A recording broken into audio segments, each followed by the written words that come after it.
Screen দেখা যাচ্ছে?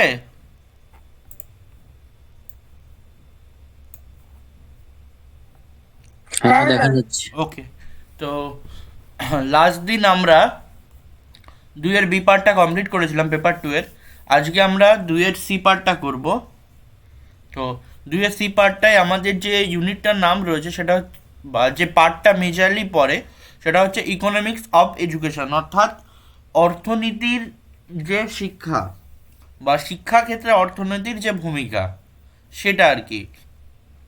তো বলছে এডুকেশন ইকোনমিক্স আর economics of education is the study of economics issue related to education, including the demand for education, the financing and provision of education, and comparative efficiency of various educational program and policies. তো educational তো economics of education বলছে এডুকেশনের সেক্টরে বিভিন্ন economy oriented যে প্রবলেমগুলো বা ইস্যুগুলো বা ডিমান্ড রয়েছে সেই ইস্যুগুলো। এবার প্রশ্ন হচ্ছে যে এডুকেশনাল সেক্টরে ইকোনমির কি প্রয়োজন রয়েছে। যেহেতু আমরা এডুকেশন পড়ছি সেক্ষেত্রে অর্থনীতির কী প্রয়োজন আছে, অর্থের কী প্রয়োজন আছে। উত্তরটা হচ্ছে এখানেই যে অর্থনীতি বলতে আমরা সাধারণ অর্থে যেটা বুঝি সেটা কিন্তু নয়।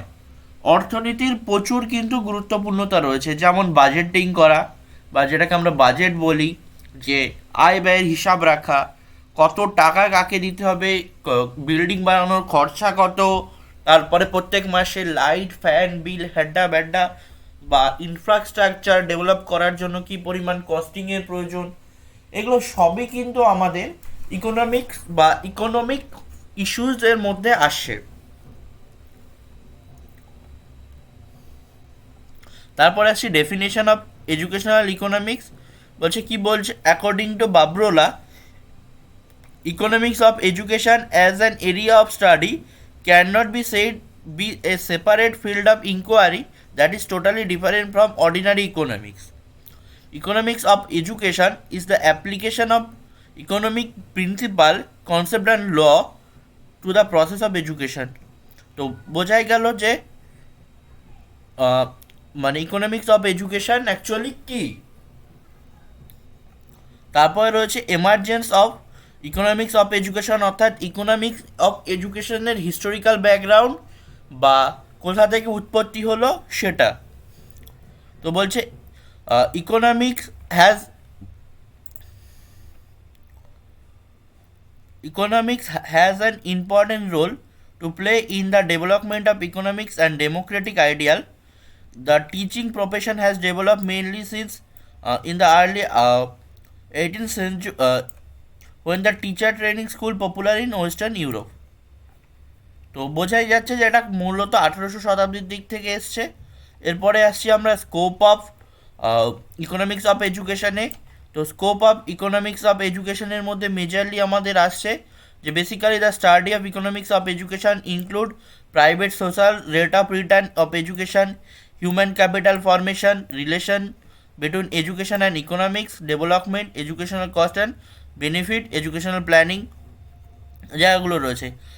তো এখানে আরও ডিটেলসে এগুলো দেওয়া আছে যে হিউম্যান ক্যাপিটাল ফরমেশন। তো হিউম্যান ক্যাপিটাল আমরা নেক্সটে পড়বো, বা আমি বলে দিচ্ছি হিউম্যান ক্যাপিটাল কি। ক্যাপিটাল বলতে এক কথায় আমরা যেটাকে বলি যে অর্থ বা যেটা আমরা সঞ্চয় করি। আর যখন বলছে হিউম্যান ক্যাপিটাল, তাহলে হিউম্যান ক্যাপিটাল হচ্ছে হিউম্যান মানে মানুষের যে নলেজ, তারপরে তার যে ইন্টেলিজেন্স, তার যে ইন্টালেকচুয়াল অ্যাবিলিটি বা নিউরোলজিক্যাল অ্যাবিলিটিস, এগুলো এগুলো সব হচ্ছে আমাদের হিউম্যান ক্যাপিটাল, বা এক কথা যদি আমি বলি হিউম্যান রিসোর্স, তাই হিউম্যান ক্যাপিটাল হিসেবে বলা যায়। তারপর রয়েছে educations contribution to education economic growth, impact of education on earning, historical analysis of economics of education, relationship between education and earning, program budgeting and financing of education, efficiency and equality of education as opportunity। তো এই জায়গাগুলো রয়েছে। আর এছাড়াও যদি এর আদার scope দেখা হয় তাহলে এডুকেশনাল কস্ট রয়েছে, যেটা মূলত নন মনিটারি। তারপর হচ্ছে ফান্ডিং প্যাটার্ন অফ এডুকেশন। আর এই ফান্ডিং প্যাটার্ন অফ এডুকেশনের মধ্যে রয়েছে the financing pattern of different level of education is another measure of the study economics of education. The balance growth of education is highly dependent on the healthy educational finance. তো funding pattern বলতে একটা healthy pattern হবে, তারপর রয়েছে educational planning, তারপরে human capital যেটা invest in education, তারপর হচ্ছে কস্ট বেনিফিট অ্যানালাইসিস। তো কস্ট বেনিফিট অ্যানালাইসিস হচ্ছে এমন ধরনের অ্যানালাইসিস প্রসিডিওর যেখানে মূলত আমরা মানে টাকা দিচ্ছি এবং আমরা রিটার্ন পাচ্ছি। মাঝখানে যে টিচার কতটা কি পড়াচ্ছে, টিচার ভালো না খারাপ, কতটা আউটকাম আসছে, আমার ডিজায়ার ফুলফিল হচ্ছে কি না, এগুলো কিন্তু আমরা কেউ দেখি না। আমি জাস্ট 1000 টাকা ইনভেস্ট করলাম, আমার 1200 টাকা রিটার্ন আসলো, তো হয়ে গেল। মাঝখানে ভালো পড়ালো না পড়ালো, হ্যাড্ডা ব্যাড্ডা 1200 আমরা কিচ্ছু দেখি না। এটা হচ্ছে কস্ট বেনিফিট অ্যানালাইসিস। আর তারপর রয়েছে rate of return in education, অর্থাৎ রেট অফ রিটার্ন মানে যতটা রেট হচ্ছে তার কতটা রিটার্ন আসছে সেটাই দেখার। তারপর হচ্ছে efficiency education and signalling theory, তো এগুলোও আমরা ডিটেলসে পড়বো। রিলেশনশিপ এডুকেশন অ্যান্ড ইকোনমিক যেগুলো, তারপর হচ্ছে ডিমান্ড অ্যান্ড সাপ্লাই। এরপরে আসছি আমরা need of economics of education, অর্থাৎ ইকোনমিক্স অফ এডুকেশনের নিড কী। বলছে rising cost, the proportion of national income spend on education has increase the recent year. অর্থাৎ মানে যেহেতু সব কিছুর দাম বাড়ছে, তার সাথে সাথে এডুকেশনাল ইনফ্রাস্ট্রাকচারও দাম মানে সব কিছুরই ডেভেলপমেন্ট করতে হবে। তারপর হচ্ছে secondary industries, as individual become richer the proportion of their income devoted to food other basic necessary drop. তো সেইভাবে এডুকেশন সেক্টরে ওটা রয়েছে। তারপর রয়েছে technological transformation, the basic of technological transformation of the world economy can be found accumulation of knowledge. এরপর রয়েছে health and productivity, shortage of skill, demand sacrifice resource. তো স্যাক্রিস রিসোর্স কী বলছে, education can made cheap in the developing country, the sense that there is a man power which can be harnessed very conveniently. Education thus makes limited demand on the scarce resource of the country, অর্থাৎ সব থেকে কম resource বা এই ধরনের বিষয়কেই বলছে স্যাক্রেস্ট, বা যেগুলো খুবই গুরুত্বপূর্ণ। তার সাথে সাথে তারপরে আসছি হোয়াট ইজ কস্ট, অর্থাৎ কস্ট বলতে আমরা কি বুঝি। The concept of cost give us an indication of overall resource required to available same. Cost is another vital concept studied in business and wherever for the education. আর cost বলতে আমাদের common টার্মে বোঝায় যে মনিটারি ভ্যালু, অর্থাৎ যাকে মাপা যায় বা যাকে মানে দেখা যায়। যেমন 1000 টাকা দিলাম, 1200 টাকা আসলো বা লস হলো, দেখা যাচ্ছে সেটা হচ্ছে কস্ট। তারপরে আসছি যে কস্টের কিছু ডেফিনেশন রয়েছে। According to common use, cost is the special value বা গুরুত্বপূর্ণ value in commodity and facility that manufactured and customer buy. তো যেটা বলছিলাম আর কি। তারপর হচ্ছে concept of cost in accounting, তো অ্যাকাউন্টিংয়ের ক্ষেত্রে এটা কী রয়েছে। তো অ্যাকাউন্টিংয়ের ক্ষেত্রে বলছে the concept of cost is a key concept in economics. It refers to the amount of payment made to accuracy any goods and service. তারপর রয়েছে টাইপ অফ কস্ট। কস্টের বিভিন্ন টাইপ রয়েছে, যেমন outlet cost, opportunity cost, accounting cost, economics cost, incremental cost, sank cost, private cost, social cost, fixed cost, variable cost. তো এগুলো বিভিন্নভাবে classification হয় based on the nature of expenses, অর্থাৎ ব্যয়ের ভিত্তিতে, বা এক্সপেন্সেস মানে হচ্ছে কত টাকা ব্যয় করা হচ্ছে তার ভিত্তিতে।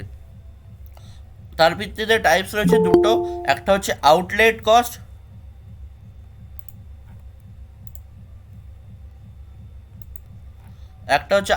Cost, the authentic payment undergone by entrepreneur in employing input are no and outlet cost. যেমন যদি এর উদাহরণ দেখা হয় যে ফিউল, রেন্ট, ইলেকট্রিসিটি, এগুলো সব আউটলেট কস্ট, অর্থাৎ যে কস্টগুলো আমার বাইরে, অর্থাৎ মানে কি ইনস্টিটিউশনের বাইরে পে করতে হয়। আর তারপরে রয়েছে concept of opportunity cost. It is a value of next best thing you give up whenever decision is made by you. অর্থাৎ এই ধরনের অপরচুনিটি আসলো বা এই ধরনের কিছু। এরপর হচ্ছে ডিরেক্ট কস্ট। তো ডিরেক্ট কস্ট কী বলছে? A direct cost is the cost that is related to production method of a good or service. It is opposite of indirect cost. These costs are related to certain product or a process. They are known as traceable costs as they could be tracked to a specific activity. অর্থাৎ যাকে track করা যায়। আর এর opposite রয়েছে আমাদের indirect cost. Indirect cost are expenses that could not be tracked to a single cost object or cost source. অর্থাৎ যাকে measure করা যায় না। ইনডিরেক্ট কস্ট যদি আমি এক কথায় বলি, ইনডিরেক্ট কস্ট হচ্ছে টিচারের নলেজ, তারপরে টিচারের এফিসিয়েন্সি বা স্টুডেন্টের এফিসিয়েন্সি বা স্টুডেন্টের এক্সপিরিয়েন্স। এরপর হচ্ছে অ্যাকাউন্টিং কস্ট। অ্যাকাউন্টিং কস্ট কী বলছে? Accounting cost are direct cost, they are also a hard cost. The entrepreneur play a resource product. যেমন এর যদি উদাহরণ দেখা হয় তাহলে raw materials, electronics bill extra. আর তারপরে হচ্ছে economics cost. The economic cost is the combination of জ্ঞান লুজেস দ্য প্রোডাক্ট। এরকমই বিভিন্ন টাইপস রয়েছে। আর যদি আমরা দেখি যে এডুকেশনাল কস্ট কত ধরনের হয়, তাহলে এডুকেশনাল কস্ট হচ্ছে আমাদের মেজরলি 4 ধরনের: ইন্ডিভিজুয়াল আর প্রাইভেট কস্ট, ইনস্টিটিউশনাল আর পাবলিক আর সোশ্যাল কস্ট, ডিরেক্ট কস্ট আর ইনডিরেক্ট কস্ট। তো এখানে এদের কম্প্যারিজন রয়েছে যে ডিরেক্ট কস্ট বলছে ডিরেক্ট কস্ট হচ্ছে আমার teacher salaries, other current expensive যেমন scholarship, good and service, expenditure, books, তারপরে রেন্ট, এগুলো।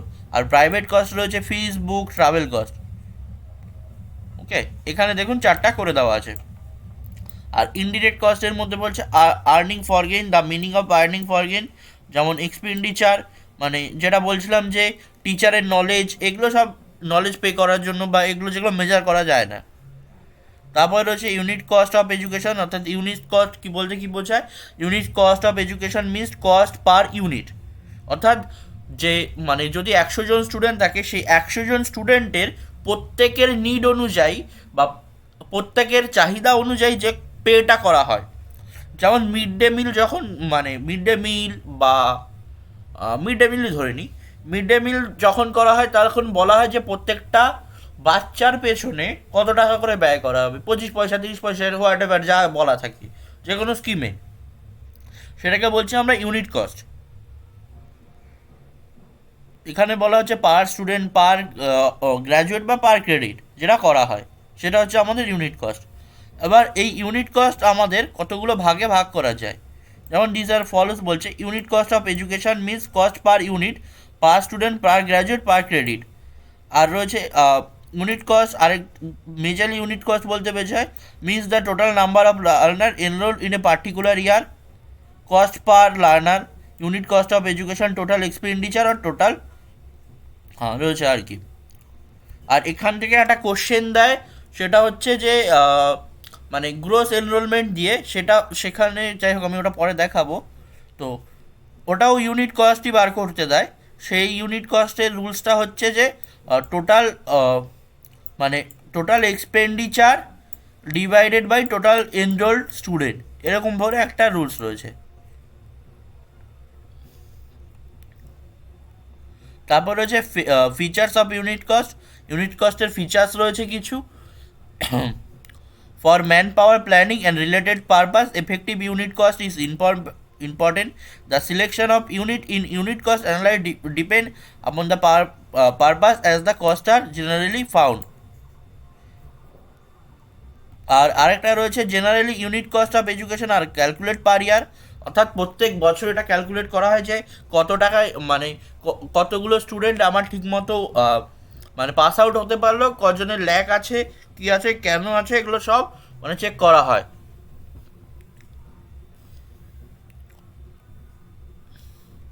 তারপর রয়েছে কস্ট বেনিফিট অ্যানালাইসিস, যেটা বলছিলাম যে কস্ট বেনিফিট অ্যানালাইসিস বলতে যেটা বোঝায় এক লাইনে বলছে find, quantify and add all the positive factor this are benefit in then identify, quantifies quantifies মানে হচ্ছে যেগুলো কোয়ান্টিটেটিভ ফর্মে থাকে বা যাকে মেজার করা যায় সেটা। আর মানে এটা এক তো মানে পজিটিভও হতে পারে আবার নেগেটিভও হতে পারে। Cost benefit analysis is the done to determine how well or how properly a planned action will turn out, বা যেটাকে প্ল্যান করা হচ্ছে সেটা কতটা বেনিফিট দিয়েছে বা কতটা তার আউটকাম এসছে সেটা দেখা হয়।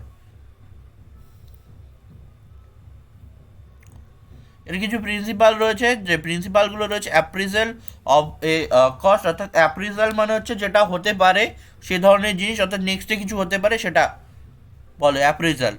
ইট is an technique of project appraisal widely used in business as well as government spending project। তারপর হচ্ছে ইনকর্পোরেটেড এক্সটার্নালাইজ ইনটু ইকুয়েশন।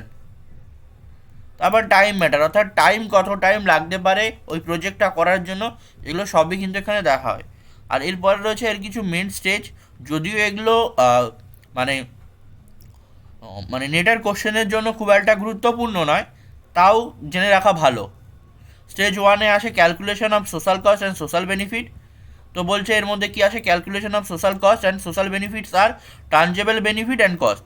অর্থাৎ ট্রানজেবল বলতে যা মেজার করা যায়, যে যার আউটকাম দেখা যায়, যে 1000 টাকা বা 2000 টাকা বা হোয়াট এভার 3000 টাকা দিলাম, আমি তার ভিত্তিতে লাভ করলাম না লস করলাম, সেটা হচ্ছে ট্রানজেবল, অর্থাৎ যাকে দেখা যায়, বা অনেক ক্ষেত্রে এটাকে ডিরেক্ট কস্টও বলে।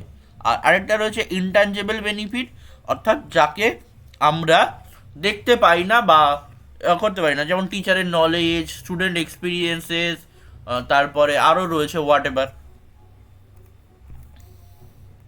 কিন্তু এর মেজর ফোকাস আমাদের ট্যাঞ্জেবল কস্ট বা ডিরেক্ট কস্টের উপর থাকে। তারপরে রয়েছে একের B part sensitive analysis event occurring. তারপর স্টেজ টু এ রয়েছে ডিসকাউন্টিং দ্য ফিউচার ভ্যালু আর বেনিফিট, হচ্ছে cost and benefit assure over time, individual normally prefer to enjoy the benefit now rather than later, so রয়েছে আর কি। তারপর রয়েছে stage থ্রিতে comparing the cost and benefit to determine net on social rate of return, অর্থাৎ cost কত হবে এবং তার ভিত্তিতে আমার বেনিফিট কত আসতে পারে সেটা আগে থেকেই মেজার করা হয়ে যায় এখানে।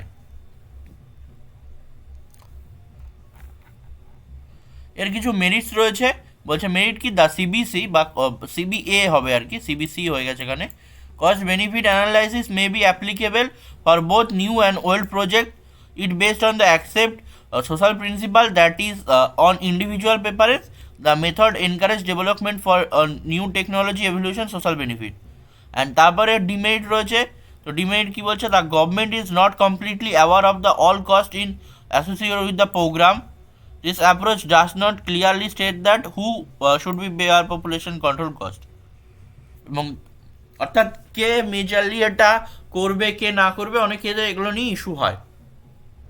কিন্তু এর পজিটিভ দিকগুলোও রয়েছে, যে এখানে মানে মানে গভর্নমেন্ট যে টাকাটা ব্যয় করবে এবং কত টাকা সে আউটকাম পাচ্ছে সেটা কিন্তু এখানে বোঝা যায়। তারপরে রয়েছে cost effectiveness analysis. Cost effectiveness যেটা হয়, আমরা জানি এফেক্টিভ বলতেই বোঝাচ্ছে কোয়ালিটি, আর কোয়ালিটি কিন্তু কখনোই নাম্বার দিয়ে মেজার করা যায় না।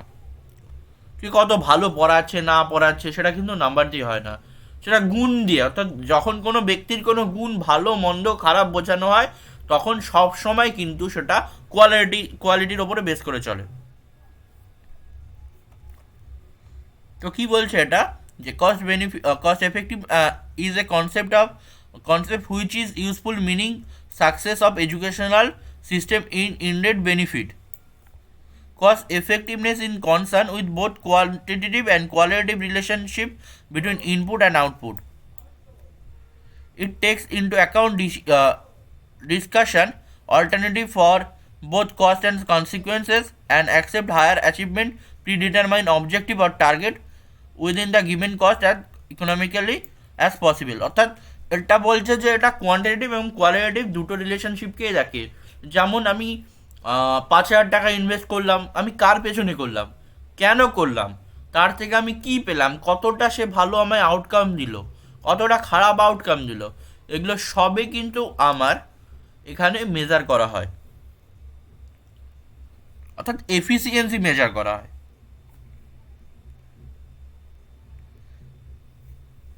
তো বলছে application of cost effective analysis কোথায় কোথায় অ্যাপ্লিকেশন হয়, planning and management, policy and decision making, resource allocation, use difference study begin. আর এই কস্ট এফেক্টিভ রেশিও বা কস্ট বার করার প্রসিডিওর হচ্ছে cost effective ratio is equal to cost of intervention divided by effective of intervention. এরপরে আমরা comparison করব cost benefit analysis and cost effective অ্যানালাইসিসের মধ্যে। তো ডেফিনেশনের বেসিসে বলছে cost benefit analysis is an economics evolution technique that compress of cost of intervention which is benefit occur. অর্থাৎ মানে কত টাকা আমি ইনভেস্ট করলাম এবং কতটা বেনিফিট পেলাম। আর অপর দিকে বলছে cost effective analysis is an economics evolution technique that compare cost per consequences of two or more intervention. অর্থাৎ কনসিকুয়েন্স বলতে বোঝাচ্ছে পরিণাম বা কতটা আমি পেয়েছি বা তার লাইফ কতটা মানে তার ইমপ্লিকেশন রয়েছে বা কতটা আমার অ্যাপ্লিকেশন আমি করতে পারছি। অ্যান্ড দেন তারপরে হচ্ছে example CBA focus on the monetary outcome, যেমন স্যালারি, টিচার স্যালারি।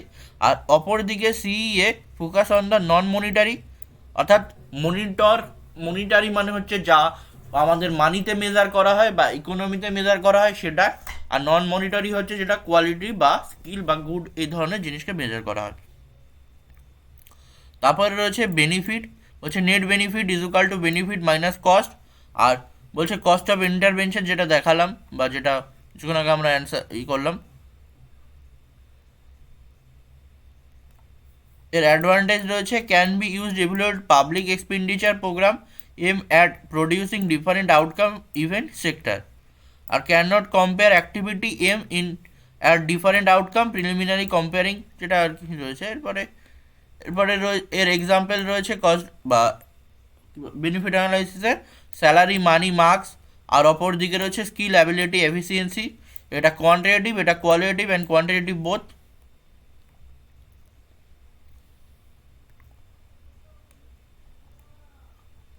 তারপরে আসছি হোয়াট ইজ সিগন্যালিং, অর্থাৎ সিগন্যালিং থিওরিতে আসছি।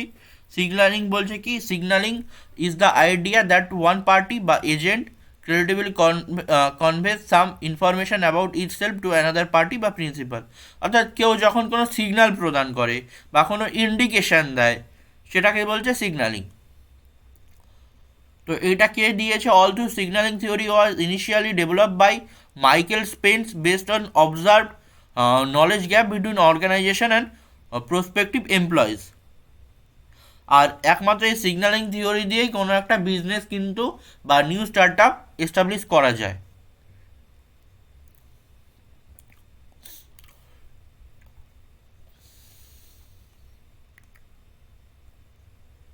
তো সিগন্যালিং থিওরি কি বলছে? The signalling theory as best develop by Spence 1973 or 1973 start of the following assumption: individual differ in productivity and productivity is fully person specific and not affected by schooling. তারপর বলছে more schooling entire more cost and schooling cost are lower for the more productivity. অর্থাৎ যেখানে আমার productivity বাড়বে সেখানে schooling cost কিন্তু কমবে। তো বলছে the model is based on premises that individual will invest in schooling as long as the benefit outweigh the cost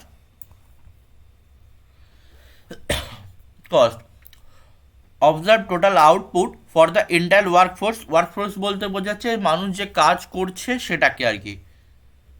Thus, employees cannot directly observe marginalized product prior of hiring what employees observe in paternal or personal data attribute আর কি। তো এই characteristic of signalling theory রয়েছে। First, the signalling model is not about adding skill and knowledge, it is about the relieving or signalling quality of person already has. অর্থাৎ already যে ধরনের quality রয়েছে সেই কোয়ালিটিগুলো সে এক্সপ্রেস করবে, যাকে আমরা এক কথায় সিগন্যাল বলছি। The implication of pure signal however it is cooling can increase income even when no actual education occur. আর এর কিছু ড্রব্যাক রয়েছে। তো ড্রব্যাক রয়েছে এডুকেশন বা সোশ্যাল সায়েন্সের ক্ষেত্রে, সেটা হচ্ছে যে but for the other degree, especially social science and education related field, the relevance of signaling seem to overrule human capital in labor market. অর্থাৎ হিউম্যান ক্যাপিটালকে একটা বানিয়ে দিচ্ছে কি লেবার, এবং তারা মানে লেবারের মতো কাজ করবে, তাদের কোনো রকম কোনো নলেজ সেখানে গুরুত্ব পাবে না। বলছে কিন্তু যেখানে হিউম্যান ক্যাপিটাল বা হিউম্যান রিসোর্স যেটা রয়েছে সেটা সিকিওর করতে হবে কলেজ বা যে কোনো জায়গায়। কিন্তু সিগন্যালিং থিওরি যখন চলে আসছে সেটার ফলে কিন্তু মানে শুধুমাত্র মানে এডুকেশন সিস্টেমটাকে বানিয়ে দেওয়া হবে যে তারা শুধুমাত্র লেবার তৈরি করবে, সেখানে কোনো মানে ব্রেনকে কাজে লাগানো হবে না এবং নিউ কোনো অরিজিন করা হবে না। এরপরে রয়েছে হিউম্যান ক্যাপিটাল। হিউম্যান ক্যাপিটাল বলতে আমরা কি বুঝি? Human capital refers to an individual qualities demand value to the manufacturing process. It include employees' knowledge, skill, expertise, health and education. Social scientists use this term while referring the monetary worth of worker knowledge and abilities. অর্থাৎ human capital বলতে বোঝাচ্ছে যে যারা আমার students রয়েছে বা যারা আমার দেশের নাগরিক রয়েছে তারা কতটা ক্যাপিটালাইজ করতে পারছে তাদের নলেজকে, বা সেই নলেজকে ক্যাপিটালাইজ করে কতটা তারা প্রোডাক্টিভিটি আনতে পারছে, এটাকে বলছে আমার হিউম্যান ক্যাপিটাল। হিউম্যান ক্যাপিটাল আর সিগন্যালিং থিওরির মধ্যে পার্থক্যটা হচ্ছে এটাই, সিগন্যালিং থিওরি কখনোই হিউম্যান যে এক্সপার্টিস বা নলেজ রয়েছে সেটাকে গুরুত্ব দেয় না, কেবলমাত্র যেটা অলরেডি হয়ে আছে তার জন্য মানে আমাকে কাটতে হবে। যদি যদি যদি বলি যে মানে যে আইএস তৈরি করার জন্য একটা একাডেমি তৈরি হয়েছে, তো সেই একাডেমির পেছনেই আমরা খাটবো, নতুন করে কোনো মানে এক্সপার্টিস বা অন্য কিছুকে কাজে লাগাবো না। একজন টিচার পড়াচ্ছে তো আমরা তার আন্ডারেই পড়বো, নতুন করে কিছু আনবো না।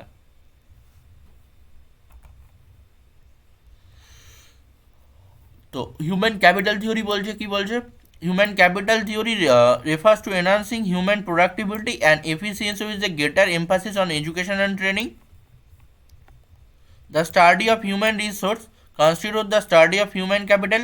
It is discussed the formation of economics value based on how our society function. অর্থাৎ হিউম্যান ক্যাপিটাল সোসাইটির ওপর বেস করে চলে, সোসাইটির নিড যদি চেঞ্জ হয় তো এটা নিডও চেঞ্জ হবে। আর এটা ফার্স্ট ইন্ট্রোডিউস করেছিল বার্কার এবং Rosen.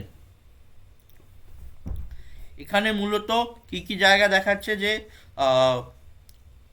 organizational and social operational skill, managers should be compare how their team member work and operate their abilities, অর্থাৎ টিম কোয়ালিটিসকেও গুরুত্ব দিচ্ছে। According to this theory, sufficient investment in people will lead to economics and economic educational growth. এবং এখানে বলছে যে এর জন্য আমাদের ফ্রি এডুকেশন দিতে হবে, বেটার অপরচুনিটি প্রোভাইড করতে হবে হিউম্যান ক্যাপিটাল জেনারেট করার জন্য। তারপর রয়েছে characteristic of human capital theory. তো হিউম্যান ক্যাপিটাল থিওরির ক্যারেক্টারিস্টিক বা মানে বৈশিষ্ট্য রয়েছে, সেগুলো হচ্ছে human capital theory rest on the assumption that formal education is highly is instrumental and necessary to improve productivity of population.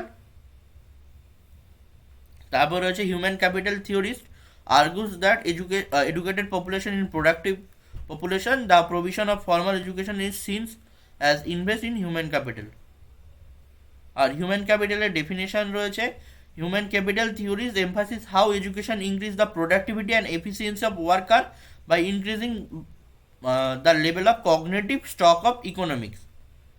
তো এর কথাটার মানে হচ্ছে যে হিউম্যান ক্যাপিটাল থিওরি গুরুত্ব দেয় মানুষের যে প্রোডাক্টিভিটি বা মানুষের নলেজ, সেই নলেজ ডেভেলপ হবে আমাদের বিভিন্ন ধরনের ট্রেনিং বা টাইম টু টাইম নলেজ আপডেটের মাধ্যমে। এবং এছাড়াও মানে প্রতিটি ব্যক্তির মধ্যে যে ইনেট অ্যাবিলিটি বা অন্তর্নিহিত অ্যাবিলিটি বা গুণাবলী রয়েছে কোনো কিছু নতুন নতুন করার, বা বিভিন্ন ব্যক্তি বিভিন্ন দিকে যায়, যেমন কেউ টিচার হয়, কেউ ইঞ্জিনিয়ার হয়, বা কেউ আবার ডক্টর হয়, তো এগুলো তাদের ইনেট পোটেনশিয়াল হতে পারে, এগুলোকেও হিউম্যান ক্যাপিটালের ক্ষেত্রে গুরুত্ব দেওয়া হয়। মেটাফোর বা যেগুলো মেজরলি হিউম্যান ক্ষেত্রে আসে, যেমন রয়েছে technological change, research, innovation, productivity, education, completeness, যেগুলো রয়েছে। এবং আর্গুমেন্ট অফ হিউম্যান ক্যাপিটালের সম্পর্কে আর্গুমেন্ট হয়েছিল বিভিন্ন, যেটা বলছে the new generation must be given appropriate part of knowledge which has already been accumulate previous generation, বা এই ধরনের কিছু রয়েছে। এরপরে এর কিছু ড্রব্যাক রয়েছে, বা কিছু যেটাকে আমরা ডিসঅ্যাডভান্টেজ বলি সেটাকে ড্রব্যাকও বলা যায়। তো বলছে other content that human capital development approach does not permit precise measurement of ability and skill. To ability reward employees, it is totally based on intangible cost, but intangible is nature. কিন্তু এর কিছু ইম্পর্টেন্সও রয়েছে, যেমন এর ইম্পর্টেন্সগুলো রয়েছে, it is essential because it increase productivity in several way. First, according to its hypothesis, education is an invest in skill that contribute to increase productivity. অর্থাৎ এডুকেশনটা একটা skill, এবং সেই স্কিলটা ডেভেলপ করার জন্য সরকার বিভিন্নভাবে এখানে ইনভেস্ট করে থাকে, বা রিসার্চ ওরিয়েন্টেড কাজ করে থাকে, ডেভেলপমেন্ট করে থাকে। এরপরে আসছি এডুকেশনাল ফাইন্যান্স, অর্থাৎ শিক্ষার যে ফাইন্যান্স বলতে বোঝাচ্ছে যে ব্যয় বা অর্থনীতি, সেটাই আর কি।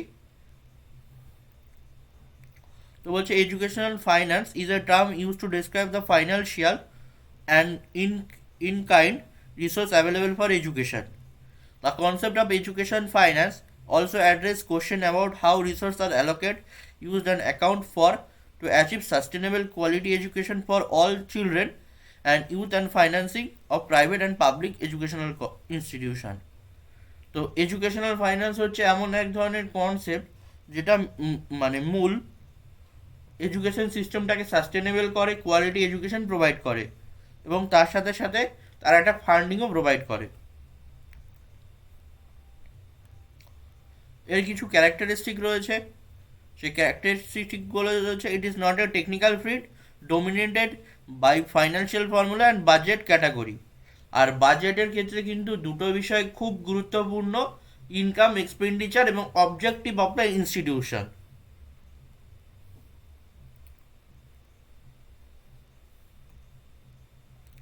তারপরে প্রিন্সিপাল রয়েছে, প্রিন্সিপাল অফ এডুকেশনাল ফাইন্যান্স। তো বলছে all allocation of fund to education should be determined by educational budget and properties to sector of educational itself. To careful analysis trend in education, allocation should be made important educational sector.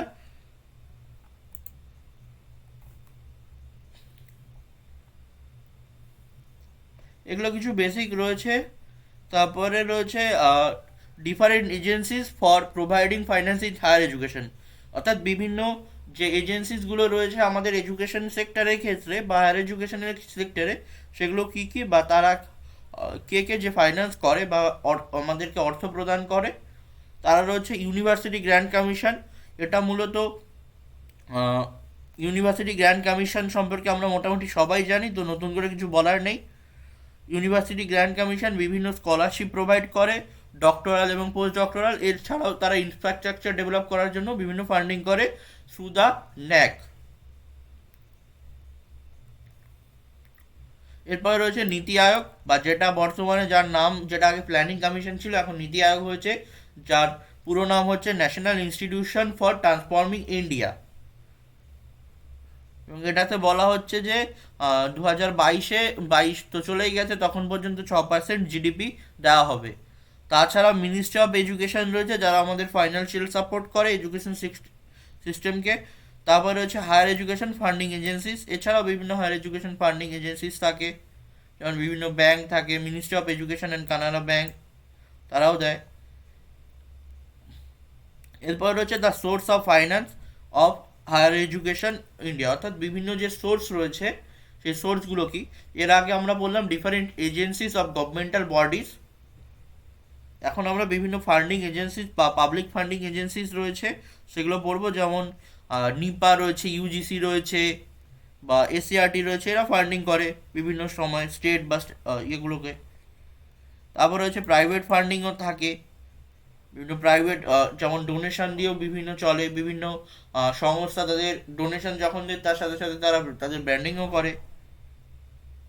এরপরে রয়েছে local body, যেমন local বডিজের মধ্যে পড়ছে আমাদের municipality, তারপরে পঞ্চায়েতি রাজ majorly আসে, বা জেলা পরিষদ বা এ ধরনের জায়গা আর কি রয়েছে।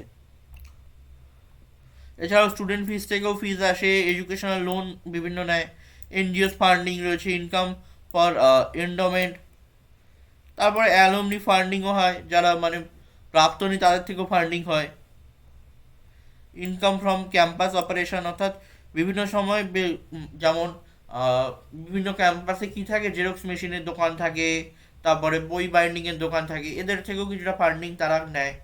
বিভিন্ন কলেজে এটা আছে, বহু ক্ষেত্রে তারা নেয়। তারপরে রয়েছে আবার কেউ কেউ তার জমিও ভাড়া দেয়।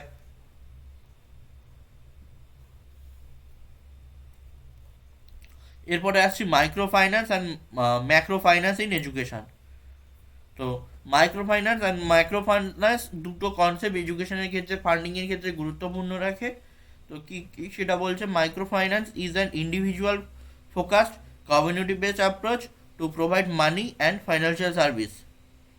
অর্থাৎ মাইক্রো ফাইন্যান্স ইন্ডিভিজুয়াল ওপিনিয়নকে গুরুত্ব দেয়, বা ইন্ডিভিজুয়াল কজ বা কমিউনিটি বেসডকে গুরুত্ব দেয়। তো educational finance at micro level in India, microfinance service are provide financial assistance to an individual or eligible client,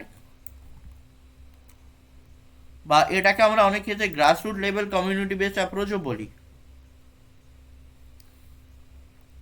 অর্থাৎ যা একদম আমাদের মানে লোয়ার লেভেল বা একদম স্টুডেন্টদের নিড থেকে তৈরি হয়, সেটাকে বলছে আমাদের মাইক্রো ফাইন্যান্স।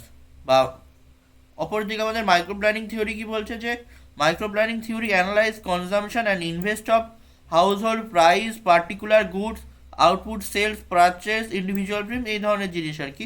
অর্থাৎ প্রত্যেকটা ব্যক্তির নিজস্ব চাহিদা, সেই কমিউনিটির চাহিদা, যেমন যদি আমি বলি কমিউনিটি বলতে কি বুঝবো, যেমন এসসি বা এসটি একটা কমিউনিটি বা আদিবাসী সম্প্রদায়, তাদের বিভিন্ন চাহিদা থাকতে পারে, তাদের সমস্যা থাকতে পারে, সেই ধরনের সমস্যাকে সমাধান করার জন্য যে ধরনের ফাইন্যান্সিয়াল অ্যাসিস্ট্যান্ট আসছে সেটাকে আমরা বলছি মাইক্রো ফাইন্যান্স।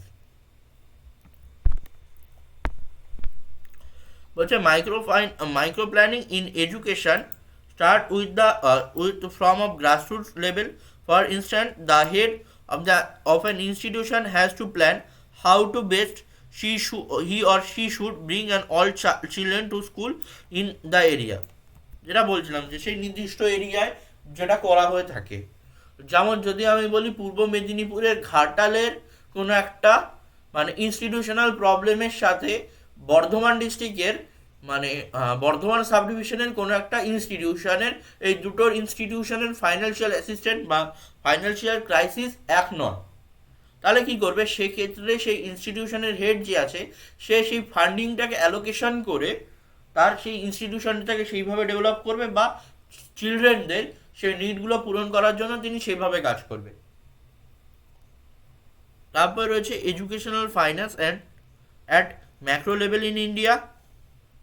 তো ম্যাক্রো লেভেল বলতে কি বলছে, macro finance deal with the overall economy at the larger regional or national level. যেখানে আমার মাইক্রো ফিন্যান্স কী করছিল, সেখানে আমার ইন্ডিভিজুয়াল ওপিনিয়ন বা নির্দিষ্ট কোনো একটা কমিউনিটিকে নিয়ে কাজ করছিল। আর অপরদিকে ম্যাক্রো ফাইন্যান্স কী করছে, ম্যাক্রো ফাইন্যান্স ওভারঅল একটা রিজন বা একটা ন্যাশনাল ইস্যু বা টোটাল ওয়েস্ট বেঙ্গলটাকে নিয়ে কাজ করছে। এর কিছু ক্যারেক্টারিস্টিক রয়েছে, educational finance support not only individual wellbeing but also economics health of our nation. তো তার ভিত্তিতে এটা চলেছে, আর এটা ব্রডার ইকোনমিক স্টেবিলিটি আনে। The main aim of micro finance is help to an economy to grow, to generate employment and extend the economy.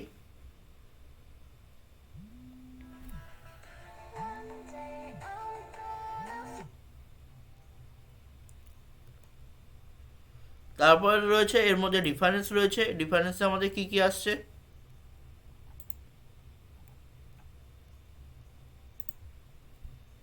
তো ডিফারেন্সের মধ্যে আমাদের আসছে মিনিংয়ের বেসিসে ডিফারেন্স রয়েছে। It is an individual based concept, fine is financial, আর এটা হচ্ছে it is whole economics based concept which is not framed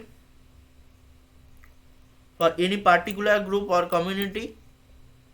Our concept is narrow concept and focus on need of individual, and এটা broader concept যেটা বলছিলাম।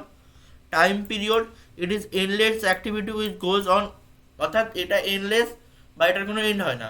আর ওদিকে আমার মানে micro যেটা হচ্ছে, সরি ম্যাক্রো যেটা হচ্ছে, সেটা 2-3 বছরের মধ্যে চেঞ্জ হয় এবং তার একটা প্রি ডিটারমাইন এজ থাকে। এবং তারপরে আসছি বাজেটিং, বা যেটা বাজেট আমরা এতক্ষণ ডিসকাশন করছিলাম। তো এই বাজেটের মধ্যে বাজেট শব্দটা এসছে বাগুট, যার মিনিং হচ্ছে little bag. Budget is the estimation of probable future income বা রেভিনিউ, এর সাথে সাথে তার এক্সপেন্ডিচার বা যা ব্যয় হবে সেটা। এটা মূলত পূর্বেই আর কি নির্ধারণ করা হয়ে থাকে। যেমন আমরা যখন গভর্নমেন্টের বাজেট পেশ হয়, গভর্নমেন্টের বাজেট মূলত মার্চ এপ্রিল মাসের দিকে ব্যয় হয়, অর্থাৎ 2022 বা 2022-23 বর্ষের বাজেট অলরেডি হয়ে গেছে।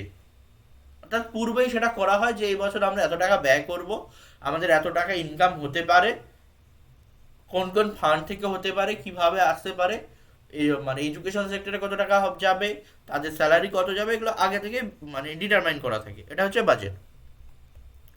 বাজেট বিভিন্ন ব্যক্তিরা বিভিন্নভাবে বাজেট সম্পর্কে তাদের কনসেপ্ট দিয়েছে। বলছে author of school district budgeting 1999, সেটা বলছে define education budgeting as a working tool for the successfully operation of state and local school district. এছাড়া রয়েছে আরেকটা ডেফিনেশন রয়েছে according to national advisory council of state on local budgeting, হচ্ছে the budgeting process allows various level of government to make better financial and problem decision, improve operation and enhance relation with the citizen and other stakeholder. তো budgeting মূলত গভর্নমেন্টে বিভিন্ন financial assistant বা program decision নিতেই help করে, যেগুলো রয়েছে। এরপর রয়েছে অবজেক্টিভ অফ বাজেটিং। বাজেটিংয়ের অবজেক্টিভ কী রয়েছে? To control the cost and increase revenue and thereby maximise profit, অর্থাৎ কস্টকে কমানো এবং প্রফিটকে বাড়ানো, এরকম রয়েছে, এবং বেস্ট প্রোডাক্টিভিটি তৈরি করা। To bring about the coordination between different function of enterprise, অর্থাৎ কোঅর্ডিনেশন তৈরি করা। তারপরে রয়েছে to predict short and long term financial position for better financial position and management of working in better manner. তারপর রয়েছে principle of budgeting. Principle of বাজেটিংয়ের মধ্যে আমাদের ম্যানেজমেন্ট সাপোর্ট হয়, তারপরে রয়েছে এমপ্লয়মেন্ট ইনভলভমেন্ট আছে, statement of organisational cost, responsibility accounting, organisational structure, communication of results, sound accounting system. তো এইটুকুনি পড়ানো নিয়ে কি কারো কোনো ডাউট বা কোয়ারিজ রয়েছে?